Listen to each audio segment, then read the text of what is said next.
As Jesus says in Matthew 28, all authority in heaven and on earth has been given to me. And the major question then is, what would he do with this power and authority? He answers this question actually in this same passage, and he says this. This is how he answers that question. He says, make disciples of all nations.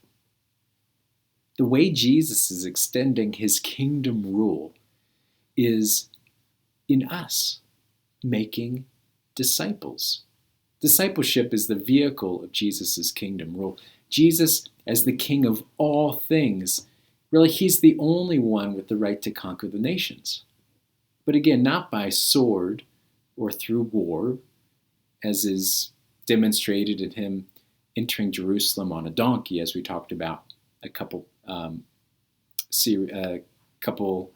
times ago, but through the deeper life transformation of discipleship. As his church spreads over the face of the earth, and as it has and is, his dominion is then extended by extension of that.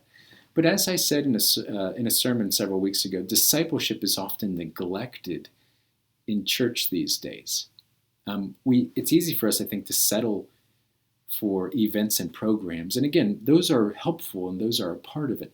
But if an ongoing embodied life of living the Jesus way of life is not produced, then we're not discipling. Many of us have other kinds of missions in life. We are consumed in our various roles in work and family life. We might assume that it's someone else's job even to make disciples. Or maybe we feel like we don't have anything to offer. My friends, Jesus, the King of all things, of everything, as it says in the same passage in Matthew 28, he is with you always. He's with you always.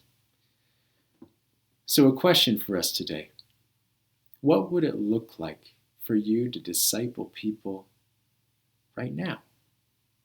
Right where you are. Again, not necessarily in moving far away, but living that out right where you are. What could that look like for you? As we live out the kingdom task of making disciples of all nations, we begin to recognize that we are then bound together with people who are totally diverse. We are united in the kingdom with people who are from every tribe, in every tongue, every language group, every ethnicity, every race. And the kingdom of God is diverse. And we'll talk more about that diversity next time. As always, feel free to comment, email me, or connect with me if you have thoughts or questions. Thank you. Thank you for listening.